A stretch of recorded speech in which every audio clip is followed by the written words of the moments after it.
So thank you all again for joining. This is part of our opening session, the opening keynote with Dr. Subhash Kak. Let me share the screen to describe a little bit about him.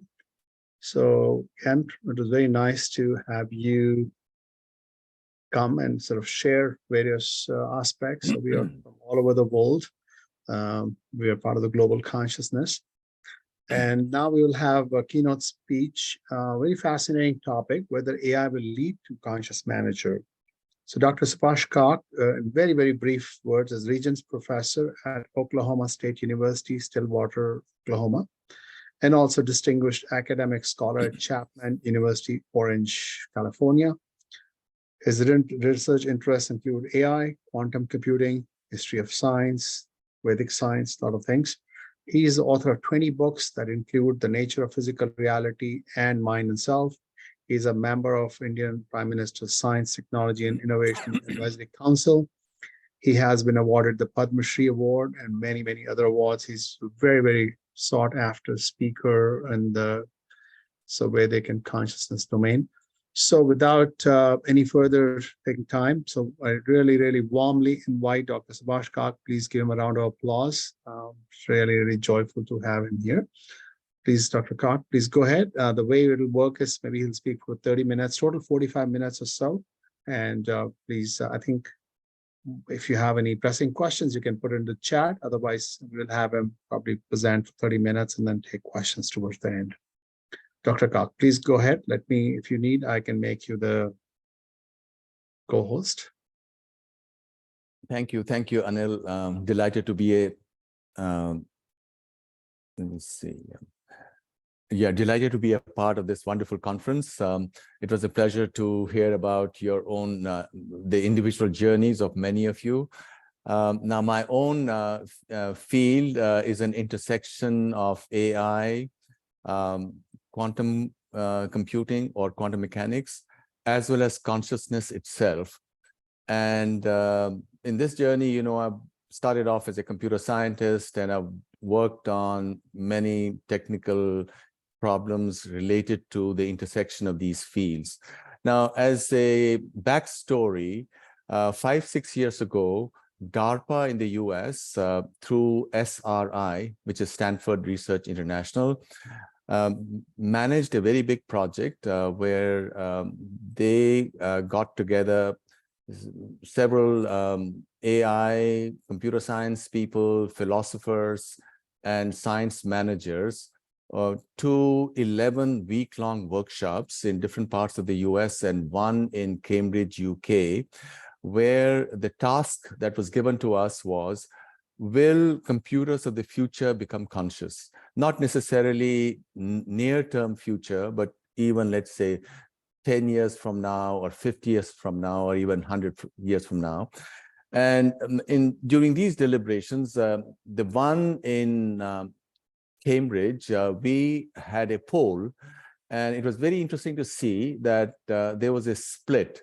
There were 50% of the people, approximately 50% of the people who thought that computers will become conscious at some point in the time in future, and the other 50%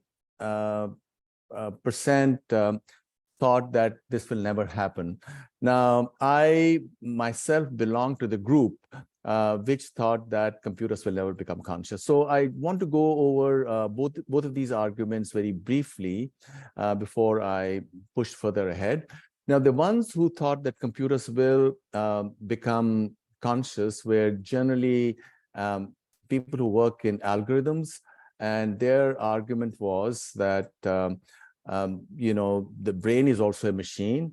And if the brain executes certain algorithms, once we know how to emulate them on the machine, then at some point when the complexity of the machine crosses a certain threshold and becomes as high as that of the computer, as that of the brain, then the computer will become conscious.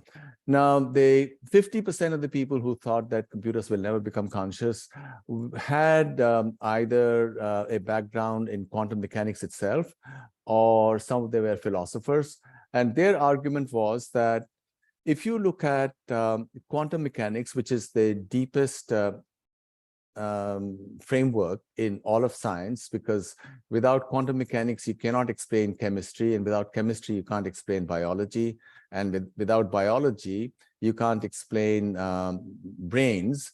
So in quantum mechanics, the standard interpretation, which is called the Copenhagen interpretation, which has a very distinguished history, believes, or according to it, there is a split in reality, and that split is between the physical world and conscious observers, and you cannot derive one from the other. So in other words, as far as our experience of reality is concerned, consciousness is always forever apart from physicality.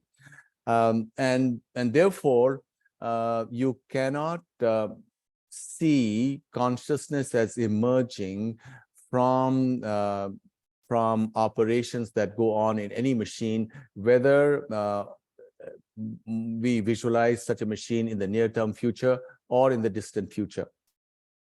Now, since then, there is another argument that I can share with you related to it, which again supports the idea that computers will never become conscious, which is that you know, the embodied world or the physical universe is governed by laws, and if there are laws, then if you had a system where complexity led to consciousness, then you can also imagine another system where such a complex system is a part of a larger complex system. And that is logically impossible, because you cannot have a conscious agent who is part of another larger conscious agent. And this argument, if you push it further, tells you that consciousness is a unity, is something which the creator of quantum mechanics, Erwin Schrödinger, also embraced, that consciousness is one, but minds are many, because you can view consciousness as something transcendental, which as an analogy, can be viewed as the light which illuminates the contents of the mind. So minds are many, but consciousness is one. And since consciousness is one, therefore, a machine, which is like what happens in the mind, because certainly the brain is a machine, will not be able to create this light, because what we perceive in our minds is a consequence of light. In other words, consciousness is primary in this understanding. So this is one side to it, and this side has many implications. First of all, although, and let me go back to our DARPA SRI series of workshops, even though we were split, we meaning participants at that in those workshops were split, we were all agreed that AI and computers will become even more pervasive, and they will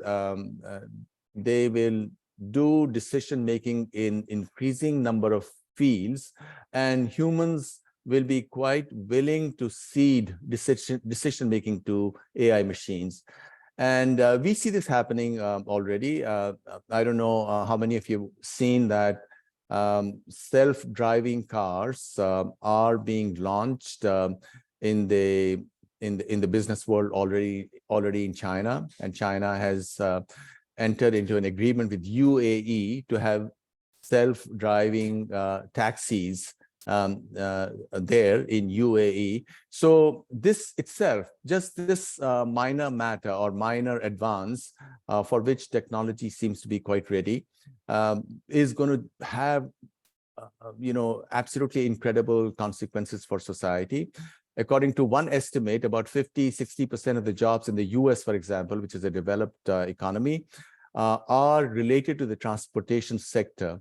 So if all the human operators are replaced by machines, clearly that would have devastating consequences. So not just this, most of us are, or many of us are professors, and we won't need so many professors. We can have good professors in studios at a few places recording these lectures, and have AI controlled tutors helping students out in different parts of the world. So all these changes are coming, and these changes are going to be hugely disruptive.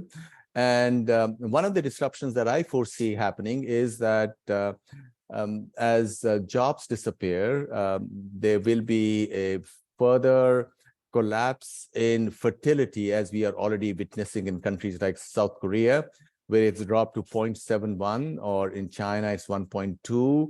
In Japan, it's 1.1. And in even India, the fertility rate has dropped quite close to the replacement rate of 2.1.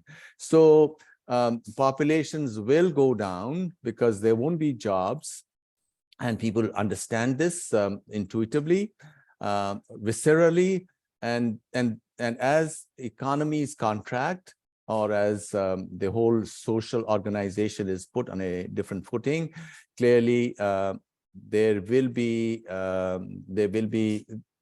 unforeseen consequences for how we live our lives, and how the various organizations that we take for granted will have to be revisioned, and how human beings will deal with the pressures of this situation. Now, if this is right, and it does, I think there are very important logical and scientific arguments in support of this. I already mentioned quantum mechanics, but there are other arguments that one can furnish from the field of classical logic itself, which would lead one to this particular view, which is somewhat different from the view where we look at maybe climate as a big driver, because as populations go down, clearly the harm that humans will be able to inflict on the environment would not be as high as they might be at this particular time. So many of the issues that are politically very important would have to be relooked in the coming years. Now, where does all this take us to decision making? Well, to me, it appears that if you take the view, and certainly there's a very large group of people whose views are shaped by the idea that humans themselves are machine-like, and clearly, and consciousness itself is an emergent phenomenon. As I said, in our conference itself, there was a division. So those views, for those people, maybe body centrism is a central idea, where we perceive ourselves through our external markers, so to speak, and we see consequences of that happening or sweeping across America, where questions related to what one looks like or feels like is important, not only in one's own self-understanding, but also in decision-making related to groups. Now, in contrast to it, if one were to accept that consciousness is something transcendent, or consciousness is one, as the greatest scientists believe, and I mentioned just one name, but if you look at a whole galaxy of the physicists who have worked in the field of fundamental physics, you'll see that there is a general agreement on this particular point, that if consciousness is one, it's the same consciousness which illuminates the minds of all people. I think this particular idea then is much more, has much more of a capacity to bring people together, that we are all the same. So we should therefore worry about the environment and about the well-being of all beings. And consciousness is also then can be taken to illuminate the minds of animals as well. So in other words, we are not separate from animals. Animals and human beings are the same the same embodiment of parts of the same embodiment of reality as living beings. And I think that would create the conditions for us to look at much more compassionately at each other and the general web of life. So in my view, this is going to make for quite large changes in our self-understanding at the individual level and also at the societal level. But from here to there, of course, is going to be a very difficult path, because how does society deal with disruptions which are coming? In fact, one could argue that the current war going on in Europe is a takeoff from the perspective that here we have limited resources, so we must control them, and therefore we must fight each other, rather than everybody coming together. So in any event, the reduction in population will not take place in a very smooth way across all parts of the globe, and there would be I suppose conflicts of different kind, and as more and more people lose their jobs, since factories which have small-time operations will not be able to compete with mega factories in China and other countries which use robots, and as people are thrown out of jobs in their own societies, there would be migration at even greater levels than we have seen in the past 20 or 30 years. So what would be the consequences, and how would different societies deal with the conflict in worldviews remains to be seen. I see more difficulties in the short term than many others do. But certainly we do, through a consciousness-based approach to society and to management, we can hope that we would be able to deal with these problems much more effectively than would be the case otherwise. Now, let me also tell you something about my specific research in recent years in journals such as Journal of AI and Consciousness, which is a world scientific journal. I have published papers, for example, one paper called The Limits to Machine Consciousness, where I've considered arguments both from computer science and quantum mechanics to make the point that machines will never be conscious, not just now, but ever in the future. Now, of course, in fact, that's a kind of a comforting thought, because for those 50% of the scientists who believe that computers will become conscious, one consequence would be that as soon as computers become conscious, they would probably get rid of all humans, pesky little creatures that we are, right? And so that's not as happy a thought as one imagines, computers becoming conscious. But certainly, almost at all jobs, and I think this is a very important point as well, one realization that the success of platforms such as ChatGPT has communicated is that so much of what we humans do is like AI. It's all prescription based, what we do in our jobs.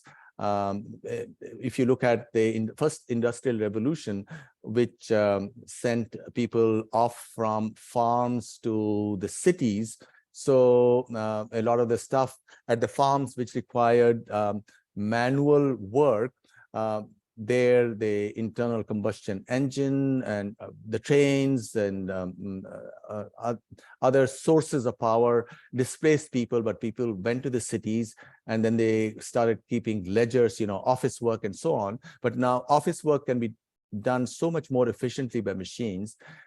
Then people thought, well, a lot of creative work, and certainly creativity at its the most most supreme level requires going outside of the box. And so long as you are within the box, you can only tinker, and you can probably look at different arrangements, which can also be extremely important. A lot of the research that is done in the universities is different rearrangement of certain principles or certain ideas, and then you get some new result, which is incrementally better. But truly creative work requires going out of the box. And how does one go out of the box? And in fact, if you look at how the Industrial Revolution itself started, and it started in the US, who invented the sewing machine, and a lot of inventors at that time were looking at how to deal with reducing the work that women had to do in their homes, sewing and knitting and so on. And so there was a kind of a race going on. And House, in one of the moments he was dozing off, or he's in a trance, he saw some Indians or indigenous people who had spears with an eye in the tip. And the moment he woke up, he realized that that's the kind of a needle that he needed to pull the thread up. And in fact, a lot of scientific advances, and we have personal testimonies of some of the greatest scientists, which have been put together in books. For example, the famous book famous book called The Logic of Mathematical Invention, where these mathematicians said that most of their discoveries came to them spontaneously, when they were not necessarily looking at the solution to the problem. So if this is the case, this is also supportive of the idea that consciousness is outside of the mind. Consciousness, in some sense, is a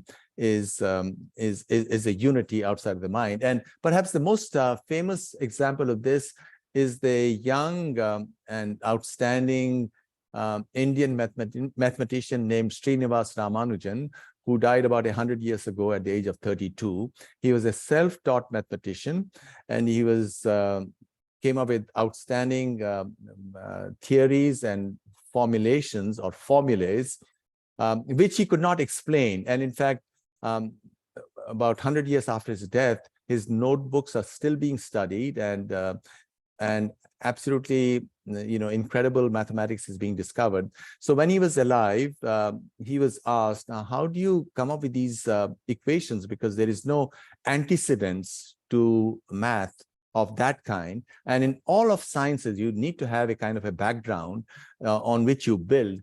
And he would answer that I see these in my dreams. And since he was from South India, he would, and connected to a certain tradition, he would say that the goddess Namagiri gives these formulas to him, and he only writes them down.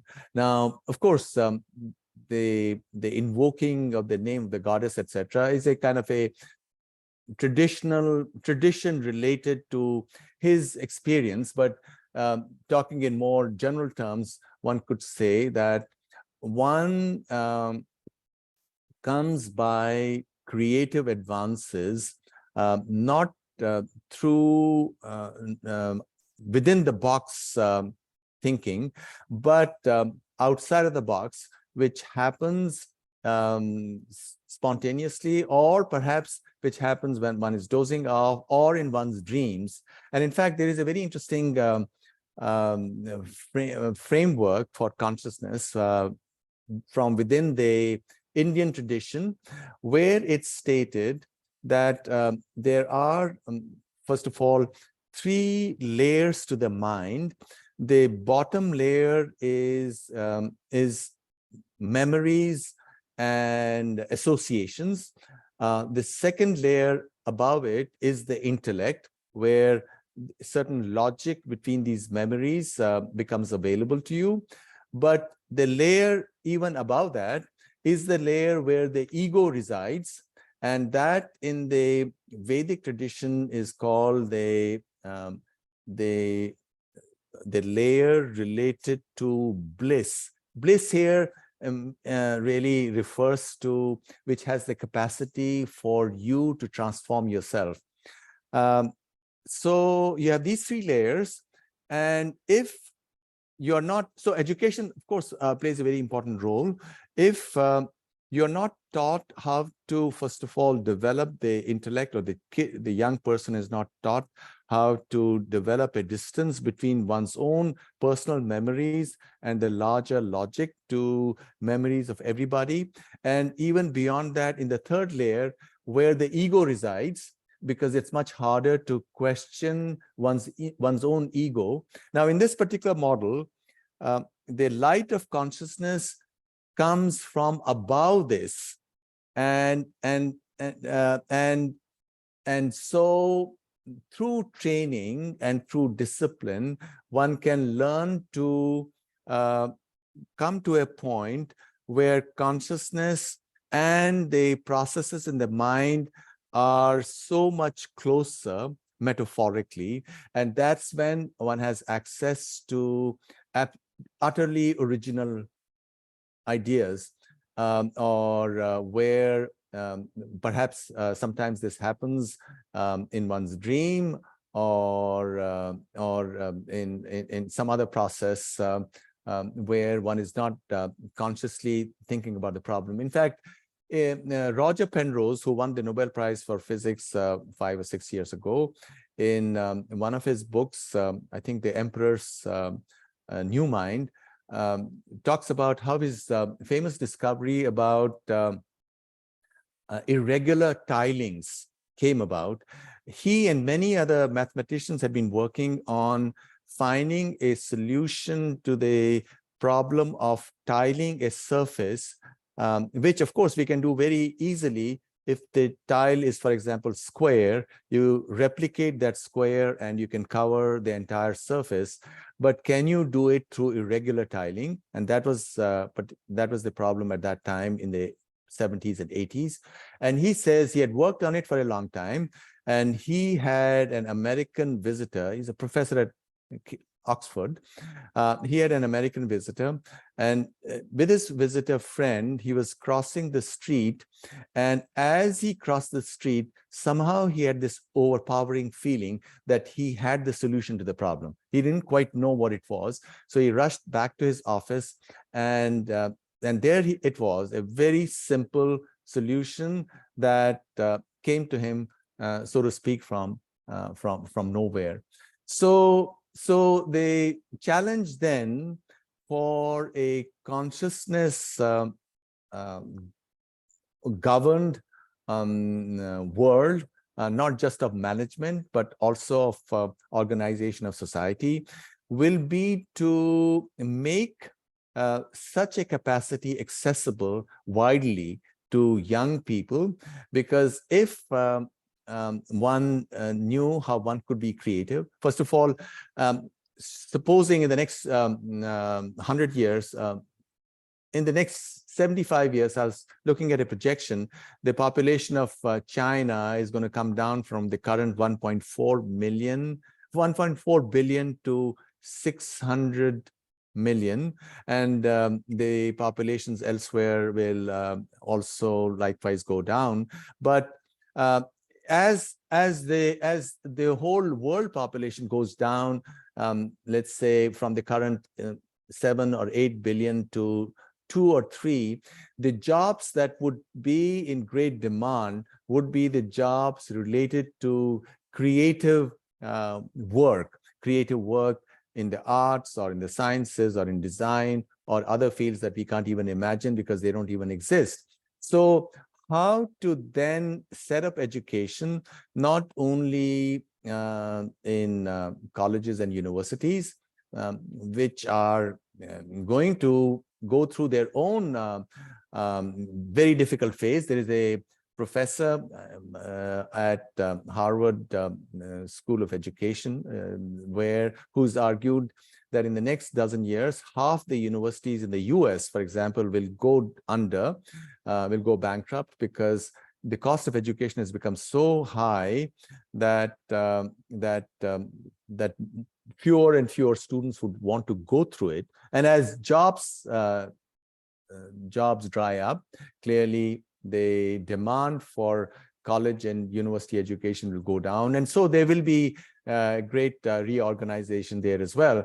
But how do then colleges and universities, first of all, change pedagogy so that young people can come to this heart, the core within their own self, where they can access creativity in a much more ready fashion, but also to do it upstream in schools and colleges itself. So that is going to be a big transformation, and that's going to be a big challenge for everybody who works in the field of consciousness-driven societal change. So where this will go remains to be seen, but I'm personally very hopeful that radical transformation will take place both in education and how we communicate this to the wider society will have very positive influence everywhere. So let me stop here, Anil, and I'll be, of course, open to any questions that you might have. Thank you, Dr. Subhash Kak, for a very stimulating presentation. I already see people saying, I love this insight and all that stuff. So why don't I sort of open for people to questions, or let me read aloud some of the questions. I have some of my own, but I think I'll read some of the questions. There is this question about fertility. People have talked about, or about this whole responsibility, being held accountable. The creativity thing you brought out. But I think to me, if I could say, this creativity part is a big one. There is a session on AI and creativity later this evening, 5 p.m. Eastern. And so what is creativity, and how does consciousness relate to creativity, and why AI will not be creative, or something around, what do you need in AI to be creative? I mean, for what it produces sounds creative, right? Maybe it's recombination, but sometimes very strange combinations that you cannot imagine. What is the intersection of AI and creativity? If I could ask you that question, almost previewing our session later. See, if you look at a formal system is a logical system. It has axioms, it has rules of dealing with the axioms so that you come to productions. That's how a logical system works, and that's how a computer-based system will work. It cannot go outside of the framework of the axioms, and of course within that it can look at all kinds of combinations. But what is required is, because the universe itself, or society itself, is changing all the time, is to go outside of that framework from time to time. And besides, the formal systems that we have do not cover all the possibilities that they exist, because you don't have, you have the Gödel's incompleteness theorem, for example. If you have a formal system, it cannot respond, or it cannot address the correctness or incorrectness of certain statements within that system. So you need to go beyond. You need to create a larger system. So in other words, and to go back to this whole story about AI machines doing a lot of the stuff that we need to do, what will happen from time to time would be that the framework within which these machines work will at some point arrive at a crisis, and then something new will have to be done. And that will not be done by other AI machines. That's where human consciousness with the infinite possibilities that it possesses, or at least we assume it possesses, will be able to take you to other places. And we saw this in some sense. You look at the last 3 years, the COVID years, and there were certain decisions that were made by individuals or by machines or by a combination of individuals and machines. And now it so turns out that people think that many of those decisions were not the right ones. Although at that time it was believed that that was the right thing to do. And this is how AI-driven decision-making will keep on unfolding. Work for some time, then it doesn't work, and then you have to tinker with it or change it. Now, I saw another question about what does consciousness amongst the machines even mean? Well, it means, if we had a machine, we're already creating frames, physical frames of people who are robots, which look like machines.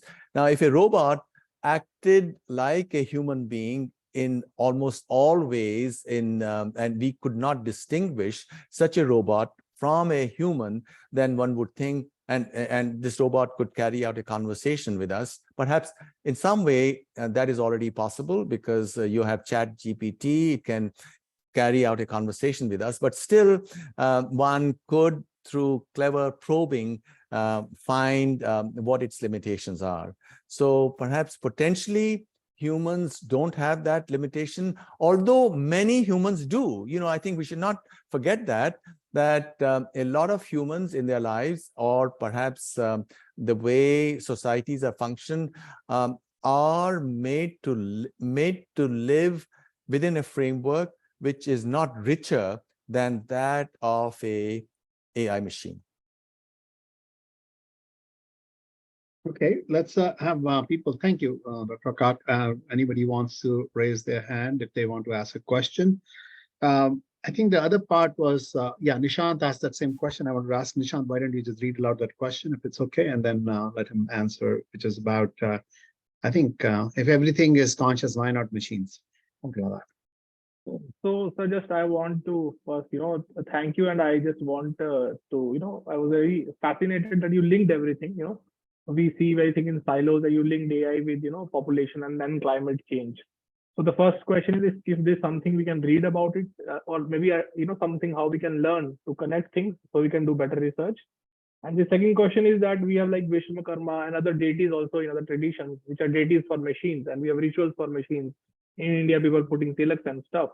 And when we say that everything is conscious, including animals and, everything. So why not machine is, has one quanta of consciousness, if, less than a human, but then some form of consciousness in an atom, because atoms are basically, we are made of that.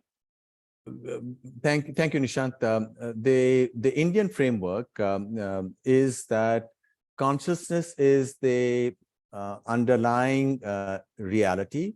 From consciousness emerges the entire physical reality. And first, in fact, there is a whole sequence which is spoken about. From consciousness emerges Akash, which is like ether. From there, you have Vayu, then light, then liquidity, and then matter. And when the whole universe dissolution takes place, then there is a reverse movement. But this does mean that consciousness pervades entire physical universe as well.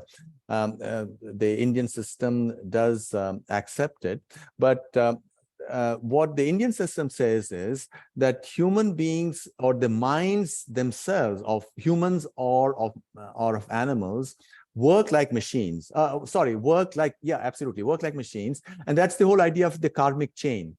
When we talk of the karmic chain, which means that whatever we're doing now is determined by what happened in the past. And you are free only when you are one with consciousness. In fact, there's a famous slogan in India, which is called Shivoham, which means I am Shiva. Shiva is a term for consciousness. I am free if I can recognize who I really am. But if I don't recognize who I really am, I'm like an animal, which means I'm driven by instincts and by my past experience.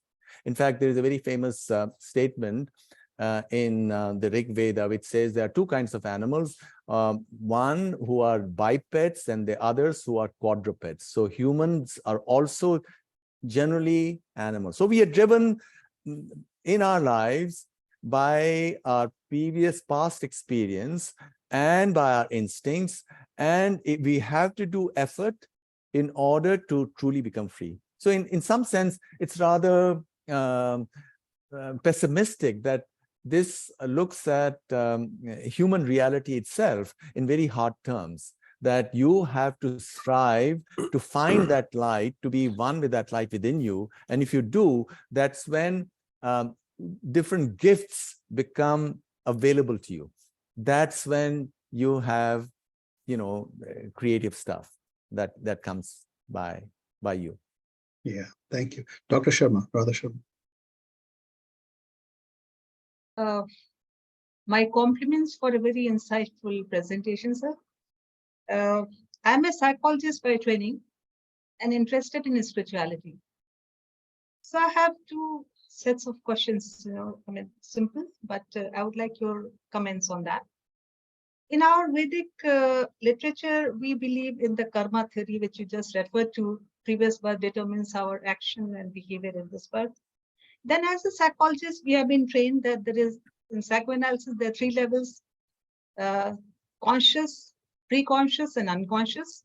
And Freud says that, dreams are the manifestation of our real life, and, the unconscious plays a very important role in our behavior and our disease and normal behavior. Then we have the other theory of psychology, which says that human behavior can be explained at three levels: cognitive, cognitive, and affective. So that means the thinking part, the feeling part, and the action part.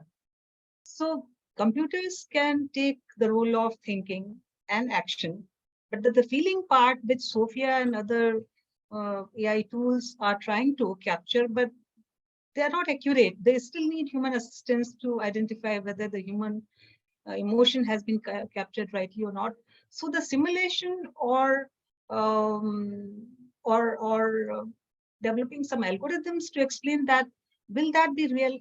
I would like to have your comments on it. Well, what we mean by emotion is maybe either a positive value or negative value associated with a memory, for example, right? So that evokes a certain kind of response. So you consider it positive or negative. So you can always do that. You can do that within a computer framework. You can say, well, this is the kind of an emotion, and then the computer will respond in a particular way. But I think this by itself does not take us to this space of freedom. Ultimate mystery, if you look at it from the perspective of science, is the mystery of freedom. Because on the one hand, science says that everything is governed by laws, right?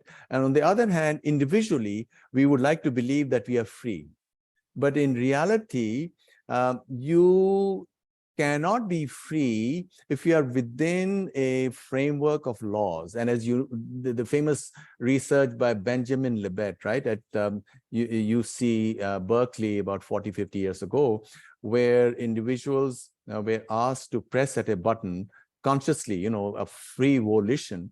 And it was discovered that in the motor cortex corresponding to the finger, electrical voltage had started building up a couple of hundred milliseconds prior to the moment the individual thought he was taking a conscious decision. So really, one could make the case that we are not free at all. We are free only at the moments where we are one with that light within us. Now, of course, you would say, what does one mean by that? Because that is sort of we are bringing in transcendent within the domain of the formal. And what is formal? In the Vedic thought, we speak about two levels. One is the lower and the higher. The higher is transcendent. The lower is mechanistic or machine-like or body-centric, right? So how the two relate with each other or influence each other remains a question. And in quantum mechanics, an answer was provided by my late friend, the great physicist George Sudarshan in the 1970s. And he showed by a theory called quantum Zeno effect. He showed how an observer can control the unfolding of a physical process just by observation. Normally, if you're only observing from a distance, you cannot control a system. But he showed mathematically that this can be done, and now this has been demonstrated in the lab also. So, and in Indian thought, since there are some of you who are conversant with it, this question was also debated for a long time, many centuries ago. The question was asked, why do you need a deity if there are laws of the universe? Because Indian thought or Vedic thought accept laws of the universe, which is called rhythm or rit, meaning laws. In fact, the word rite, R-I-T-E, comes from the same cognate, rit, which has a corresponding Greek or Latin cognate. So the answer was the deity through drishti, which means through observation, does srishti. It's called drishti srishtivad, and which is exactly the same as the quantum Zeno effect. Through observation, you can control a physical system.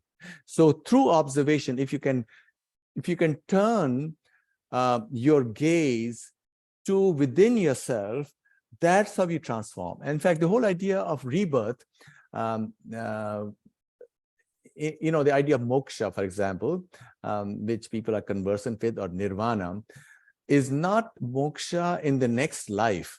The real meaning is when you are able to find that place of freedom within yourself, that's when you're reborn. Because then you have broken that karmic chain under whose control your life is completely determined. You see that? So this is how creativity is then seen. Creativity is seen as connecting up with that point of freedom within you, and that connection suddenly opens up realms of possibility. And let me make it personal. I've worked, as I told you, I've worked in a variety of fields: AI, quantum mechanics, computer science. But just a few months ago, during one of those, tossing and turning, and the idea came to me that maybe one can explain the genetic code in a new way. And the next morning, I went to my office and I wrote it up, and I didn't know anything about the genetic code. Of course, I have the skills to see, to pick up stuff quickly. And this paper was published on 4th of July on the genetic code, and as you know, genetic code is at the basis of all of modern biology and medical science. And there were two aspects to the genetic code which were not understood, and I can explain to you what that aspect is. And you have 64 codons. Genetic code is a three length code, 4 to the 3, because there are 4 nucleotides in the DNA or RNA. So there are 64 codons, and there are 20 amino acids. So there's 3 of those codons are stop signs. So 61 codons have to be mapped into 20 amino acids. Now, normally, a logical code would have had 3 codons to each amino acid, right? But in reality, there are some amino acids which have only 1 codon. There are some which have as many as 6 codons, and there was no solution to it. And in that flash, even though I didn't know the field, the solution came to me, and I wrote it up. It was sent to a scientific journal called Theory in Bioscience. You can Google it, and it was published. So where did it come from? It did not come from my storehouse of formal knowledge, because I did not have formal knowledge in the field of biology. And this is what is the meaning of, I think this is what's the meaning of, let's say, the formula that Ramanujan used to talk about. This formula came to me, and I can't explain how I got it, but this is where it is. And so we can only speak of how consciousness works in the gifts that come to you, and not because consciousness is not a thing. It's transcendent. It's not material. Because it's not a material, you cannot describe it. You can only speak of its influence on you in a variety of ways in what you do. You could speak about music, for example. Musicians, when they're struggling with a new composition, suddenly the idea comes to them, or painting, or whatever else, or dance, or whatever field one might be doing. And that's, I think, how consciousness works. So you can only talk about it indirectly, not directly, because it's not a thing. You can talk directly only of things, which is called apara. Apara is lower, and that's what is accessible to language. Consciousness is not accessible to language. Thank you. Thank you. That's a great answer. Let's just have a last question from Dr. Chinta, since he's been waiting. Otherwise, then we'll. Yeah. Thank you. First of all, I want to say, wow, wow, wow. Fantastic. Kudos to you. And it's a fascinating lecture, and I've learned a lot. And my question is, my question comes from your title, journal article title, Limits of AI. And that sparked this question, really. And the box metaphor that you have used kind of explains it. Because AI resides in the box and is trying to broaden the scope of the box. That is, the leading edge of knowledge is slowly moving from the known into the unknown. And in Vedic philosophy, as you have very nicely expounded, there is manifest reality and there is unmanifest reality. And in the manifest reality, there are many truths, meaning it's at the individual level and we can comprehend it only through our own senses. Whereas in the unmanifest reality, there's only one truth. There's only one thing out there. And I think my question is, what is lacking with AI is, from an epistemological perspective, lack of integration of these multiple truths out there. Even ChatGPT, which we believe is very, very comprehensive, doesn't capture all the manifest truths that are out there. Ravi, let's just slow down. Okay, I think you got your sense, so you can address. Yeah. Thank you. Right, you're absolutely right. Now, I think what will happen is computer scientists or AI researchers will try to develop systems where they would attempt to bring in additional elements so that it will be an adaptive AI system. I think all of that, all of that will happen, and so there would be further versions, so to speak. But ultimately, since consciousness is transcendent, it will always be beyond. And therefore, there would be, thankfully, a role for us human beings. Otherwise, human beings are really not necessary, right? If machines do all that we do, then what's the meaning of this universe, so to speak?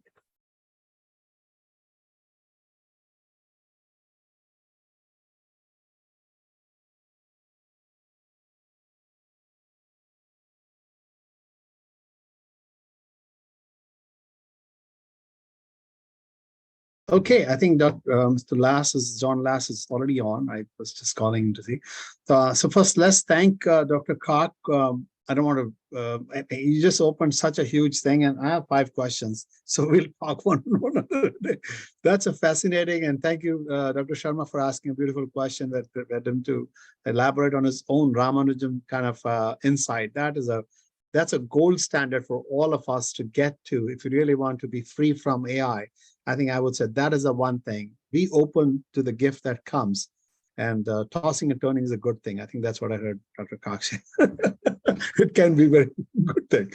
So thank you very much, and appreciate everybody being here. So why don't we take a 2-minute break again, like last time, and then we'll just have introduce Dr. Mr. Lass, and then we'll go from there. I'll stop the recording here.